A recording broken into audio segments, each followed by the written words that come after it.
Hi friends, ನಾನು ನಿಮ್ಮ ರವಿಗೌಡ. ನಾನಿವತ್ತು ನಿಮಗೆ ಸೆಕೆಂಡರಿ ರೌಟರ್ ಕಾನ್ಫಿಗರೇಷನ್ ಹೇಗೆ ಮಾಡೋದು ಮತ್ತು ಅದನ್ನ ಏನಕ್ಕೋಸ್ಕರ ಕಾನ್ಫಿಗರೇಷನ್ ಮಾಡ್ತಾರೆ ಅನ್ನೋದ್ರ ಬಗ್ಗೆ ಮಾಹಿತಿ ಕೊಡ್ತೀನಿ. ಇನ್ನೂ ನನ್ನ ಚಾನಲ್ ಸಬ್ಸ್ಕ್ರೈಬ್ ಮಾಡಿಲ್ಲ ಅಂದರೆ ಸಬ್ಸ್ಕ್ರೈಬ್ ಮಾಡಿ, ಬೆಲ್ ಐಕಾನ್ನ ಟ್ಯಾಪ್ ಮಾಡಿ. ನೀವು ಸಬ್ಸ್ಕ್ರೈಬ್ ಮಾಡೋದ್ರಿಂದ ನನಗೆ ಇನ್ನೂ ಒಳ್ಳೆ ವಿಡಿಯೋ ಮಾಡೋದಕ್ಕೆ ಮೋಟಿವೇಶನ್ ಸಿಗುತ್ತೆ. ಬನ್ನಿ ವಿಡಿಯೋ ಸ್ಟಾರ್ಟ್ ಮಾಡೋಣ. ಓಕೆ, ಬಿಫೋರ್ ಕಾನ್ಫಿಗರೇಷನ್ ನಾನು ನಿಮಗೆ ಸೆಕೆಂಡರಿ ರೌಟರ್ ಯೂಸ್ ಮಾಡೋದ್ರಿಂದ ಆಗೋ ಬೆನಿಫಿಟ್ ಏನು ಅನ್ನೋದ್ರ ಬಗ್ಗೆ ಮಾಹಿತಿ ಕೊಡ್ತೀನಿ. ಸೊ ಸೆಕೆಂಡರಿ ರೌಟರ್ ಏನಕ್ಕೆ ಯೂಸ್ ಮಾಡ್ತಾರೆ ಅಂದರೆ, ಗ್ರೌಂಡ್ ಫ್ಲೋರಲ್ಲಿ ಡ್ಯೂಪ್ಲೆಕ್ಸ್ ಹೌಸ್ ಇರುತ್ತೆ. ಸೊ ಗ್ರೌಂಡ್ ಫ್ಲೋರಲ್ಲಿ ಒಬ್ರು ಇರ್ತಾರೆ, ರೌಟರ್ ಇಟ್ಟಿರ್ತಾರೆ. ಸೊ ಫಸ್ಟ್ ಫ್ಲೋರಲ್ಲಿ ಕನೆಕ್ಟಿವಿಟಿ ಬರ್ತಾರಲ್ಲ, ಸೊ ಕನೆಕ್ಟಿವಿಟಿ ಬಂದರೂ 5 ಗಿಗಾಟ್ಸ್ ಬರ್ತಾರಲ್ಲ, ಓನ್ಲಿ 2.4 ಗಿಗಾಟ್ಸ್ ಮಾತ್ರ ಬರ್ತಾ ಇರುತ್ತೆ. ಸೊ 2.4 ಗಿಗಾಟ್ಸ್ ಅಲ್ಲಿ ಲೆಸ್ ದೆನ್ ಅಬೌಟ್ ನೀವು 100 Mbps ಪ್ಲಾನ್ ತಗೊಂಡಿದ್ರೆ ಅಂದರೆ ಅರೌಂಡ್ 10 Mbps 20 Mbps ಆ ಥರ ಸ್ಪೀಡ್ ಬರ್ತಾ ಇರುತ್ತೆ. ಸೊ ಅದು ತುಂಬ ಬಫರ್ ಆಗಕ್ಕೆ ಸ್ಟಾರ್ಟ್ ಆಗುತ್ತೆ ನೀವು ಯಾವ್ದಾದ್ರು ವಿಡಿಯೋ ನೋಡ್ತಾ ಇದ್ರೆ.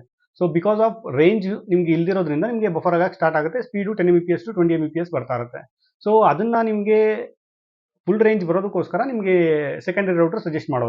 ಸೊ ಸೆಕೆಂಡರಿ ರೌಟರ್ ಯೂಸ್ ಮಾಡೋದ್ರಿಂದ ನಿಮಗೆ ISP ಕಡೆಯಿಂದ ಅಡಿಷನಲ್ ಚಾರ್ಜಸ್ ಏನು ಬೀಳಲ್ಲ. ಓನ್ಲಿ ನೀವು ರೌಟರ್ಗೆ ಪ್ಲಸ್ ಅದಕ್ಕೆ ಬೇಕಾಗಿರೋ ಕ್ಯಾಟ್ 6 ಕೇಬಲ್ಗೆ, ನೀವು ಕ್ಯಾಟ್ 5 ಅಥವಾ ಕ್ಯಾಟ್ 6 ಕೇಬಲ್ಗೆ ನಿಮಗೆ ಅಡಿಷನಲ್ ಕಾಸ್ಟ್ ಆಗುತ್ತೆ. ಅದು once investment. So once investment ಆಯಿತು ಅಂದರೆ ಸೇಮ್ ರೌಟರ್ ನೀವು ಎಲ್ಲಿವರೆಗೂ ಕನೆಕ್ಷನ್ ಇರುತ್ತೋ ಅಲ್ಲಿವರೆಗೂ ನೀವು ಯೂಸ್ ಮಾಡ್ಬೋದು ವಿತೌಟ್ ಎನಿ ಅಡಿಷನಲ್ ಚಾರ್ಜಸ್. ಒಂದೇ ಬಿಲ್ ಜನರೇಟ್ ಆಗುತ್ತೆ.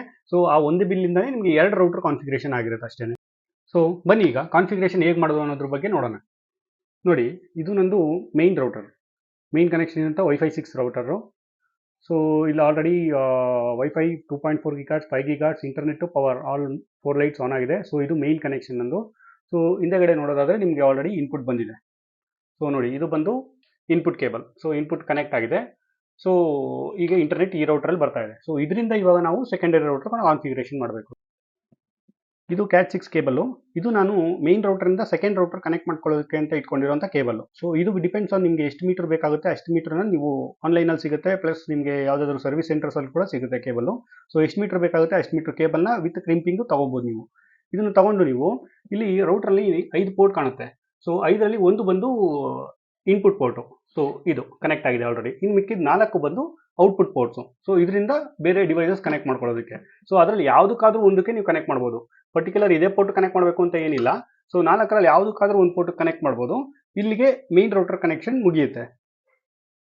ನೋಡಿ, ಇದು ನಂದು ಸೆಕೆಂಡ್ ರೌಟರು.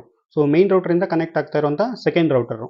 ಸೊ ಅದು ವೈಫೈ 6 ರೌಟರು, ಇದು C5 ರೌಟರು. ಸೊ ನೀವು ಯಾವ 2 TP ಲಿಂಕ್ಗೆ, ಸೊ ನೀವು ಯಾವ ರೌಟರ್ ಬೇಕಾದರೂ ಕನೆಕ್ಟ್ ಮಾಡ್ಕೊಬೋದು. ಡಿಪೆಂಡ್ಸ್ ಆನ್ ನಿಮ್ಮ ಸ್ಪೀಡ್. ಮೋರ್ ದೆನ್ 100 Mbps ಇತ್ತು ಅಂದರೆ ಗಿಗಾಬೈಟ್ ರೌಟರ್ ಯೂಸ್ ಮಾಡೋದ್ರಿಂದ ನಿಮಗೆ ಗಿಗಾಬೈಟ್ ಸ್ಪೀಡ್ ಬರುತ್ತೆ.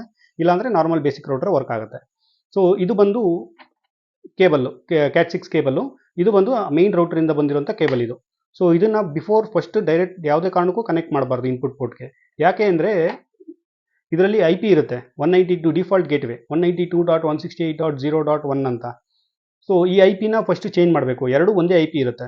ಸೊ TP ಲಿಂಕ್ C5 ಒಂದೇ IP. ನಾರ್ಮಲಿ TP ಲಿಂಕ್ ಬರೋದು TP ಲಿಂಕ್ ಅಂತಲೇ ಅಲ್ಲ, ಯಾವುದೇ ರೌಟರ್ ಬಂದ್ರೂ ಅದು ನಾರ್ಮಲ್ ಡಿಫಾಲ್ಟ್ ಗೇಟ್ವೇ ಬಂದು 192.168.0.1 ಅಂತ ಬರುತ್ತೆ. ಸೊ ಹಾಗಾಗಿ ಫಸ್ಟು ನಾವು IP ಚೇಂಜ್ ಮಾಡಬೇಕು. IP ಚೇಂಜ್ ಮಾಡಿಲ್ಲ ಅಂದರೆ ಇದು ಮೇನ್ ರೌಟರಿಂದನೇ ರನ್ ಆಗ್ತಾ ಇರುತ್ತೆ. ಸೊ IP ಚೇಂಜ್ ಮಾಡೋದು ಹೇಗೆ ಬನ್ನಿ ನೋಡೋಣ. ನೀವು ನಿಮ್ಮ ಬ್ರೌಸರ್ಗೆ ಹೋಗಿ ಅಲ್ಲಿ ನೀವು 192.168.0.1 ಅಂತ ಟೈಪ್ ಮಾಡಿದ್ರೆ ನಿಮಗೆ ಒಂದು TP link login page open ಆಗುತ್ತೆ. ನೋಡಿ, ಈ ಥರ ಒಂದು TP link login page open ಆಗುತ್ತೆ. ಇಲ್ಲಿ ನೀವು ಪಾಸ್ವರ್ಡ್ ಹಾಕಬೇಕು. ಇದು ಹೊಸದಾಗಿ ಏನಾದರೂ ಕ್ರಿಯೇಟ್ ಮಾಡ್ತಾ ಇದ್ರೆ ಹೊಸ ಪಾಸ್ವರ್ಡ್ ಹಾಕಬೇಕು. ಹೊಸದಾಗಿ ನೀವು ಕ್ರಿಯೇಟ್ ಮಾಡಿ ಹಾಕಬೇಕು. ಇಲ್ಲಾಂದರೆ ಹಳೆ ಪಾಸ್ವರ್ಡ್ ಏನಾದರೂ ನಿಮ್ಮ ಹತ್ರ ಆಲ್ರೆಡಿ ಕ್ರಿಯೇಟ್ ಆಗಿರೋದಿತ್ತು ಅಂದರೆ ಅದೇ ಪಾಸ್ವರ್ಡ್ನ ಇಲ್ಲಿ ಪೂರ್ತಿ ಪಾಸ್ವರ್ಡ್ ಎಂಟರ್ ಮಾಡಿಬಿಟ್ಟು ಲಾಗಿನ್ ಕೊಡಬೇಕು. ಸೊ ಫುಲ್ ಪಾಸ್ವರ್ಡ್ ಎಂಟರ್ ಮಾಡಿ ಲಾಗಿನ್ ಕೊಟ್ಟರೆ ನಿಮಗೆ ಆವಾಗ ಲಾಗಿನ್ ಪೇಜ್ಗೆ ಎಂಟರ್ ಆಗ್ತೀರಾ ನೀವು, ರೌಟರ್ ಪೇಜ್ಗೆ. ಸೊ ರೌಟರ್ ಪೇಜ್ ಲಾಗಿನ್ ಆದರೆ ಈ ಥರ ಇಂಟರ್ಫೇಸ್ ಬರುತ್ತೆ. ಸೊ ಇಲ್ಲಿ ನೋಡಿ, ನಿಮಗೆ 192.168.0.1 ಅಂತ ಇದೆ. ಇಲ್ಲಿ ಲೆಫ್ಟ್ ಸೈಡಿಗೆ ಬಂದರೆ ನಿಮಗೆ ನೆಟ್ವರ್ಕ್ ಅಂತ ಒಂದು ಆಪ್ಷನ್ ಇದೆ. ನೆಟ್ವರ್ಕ್ ನೋಡಿ, ಇಲ್ಲಿ ಕಾಣ್ತಾ ಇದೆ ಥರ್ಡ್ ಆಪ್ಷನ್ ನೆಟ್ವರ್ಕ್ ಅಂತ. ಅದನ್ನು ಕ್ಲಿಕ್ ಮಾಡಬೇಕು ನೀವು. ಆ ನೆಟ್ವರ್ಕ್ ಅನ್ನೋದನ್ನ ಕ್ಲಿಕ್ ಮಾಡಿದ್ರೆ ಮತ್ತೆ ಥರ್ಡ್ ಆಪ್ಷನ್ ಲ್ಯಾನ್ ಸೆಟ್ಟಿಂಗ್ ಅಂತ ಇದೆ. ಲ್ಯಾನ್ ಸೆಟ್ಟಿಂಗ್ ಕ್ಲಿಕ್ ಮಾಡಿದ್ರೆ ರೈಟ್ ಸೈಡ್ಗೆ ನಿಮಗೆ IP ತೋರಿಸುತ್ತೆ 192.168.0.1. ಅದನ್ನ ಎಡಿಟ್ ಮಾಡಿ 2.1 0 ಎಡಿಟ್ ಮಾಡಿ 2.1 ಅಂತ ಮಾಡಿಬಿಟ್ಟು ಕೆಳಗಡೆ ಬಂದು ಸೇವ್ ಮಾಡಬೇಕು ಅದನ್ನು. ಸೊ ಇಲ್ಲಿ ಸೇವ್ ಆಪ್ಷನ್ ಇರುತ್ತೆ. ಸೊ ಇಲ್ಲಿ ನೋಡಿ, ಇಲ್ಲಿ ರೈಟ್ ಸೈಡಿಗೆ ಸೇವ್ ಆಪ್ಷನ್ ಇದೆ. ಸೊ ಸೇವ್ ಅಂತ ಕೊಟ್ಟರೆ ಅಂದರೆ ನಿಮಗೆ ಎಸ್ ಆರ್ ನೋ ಕೇಳುತ್ತೆ. ಎಸ್ ಅಂತ ಕ್ಲಿಕ್ ಮಾಡಬೇಕು. ಎಸ್ ಅಂತ ನೀವು ಯಾವಾಗ ಕ್ಲಿಕ್ ಮಾಡ್ತೀರಾ ಆವಾಗ ರೌಟರ್ ರೀಬೂಟ್ ಆಗಕ್ಕೆ ಸ್ಟಾರ್ಟ್ ಆಗುತ್ತೆ. ಸೊ ಒನ್ಸ್ ರೌಟರ್ ರೀಬೂಟ್ ಆದಮೇಲೆ ಮತ್ತೆ ಇದೇ ಥರ ಲಾಗಿನ್ ಪೇಜ್ ಕೇಳುತ್ತೆ. ಸೊ ಆವಾಗ ನೀವು ಮತ್ತೆ ನಿಮ್ಮ ಪಾಸ್ವರ್ಡ್ ಏನು ಕೊಟ್ಟಿದ್ರಿ ಅದೇ ಪಾಸ್ವರ್ಡ್ನ ಮತ್ತೆ ಎಂಟರ್ ಮಾಡಬೇಕು. ನೀವು ಇನ್ನೊಂದು ಗಮನಿಸ್ಬೋದು, ಇಲ್ಲಿ ಮೇಲ್ಗಡೆ ಆಲ್ರೆಡಿ IP ಚೇಂಜ್ ಆಗಿದೆ 192.168.2.1 ಆಗಿದೆ. ಸೊ ಪಾಸ್ವರ್ಡ್ ಹಾಕಿ ನೀವು ಎಂಟರ್ ಮಾಡಿದ್ಮೇಲೆ ಮತ್ತೆ ಈ ಪೇಜ್ ಓಪನ್ ಆಗುತ್ತೆ.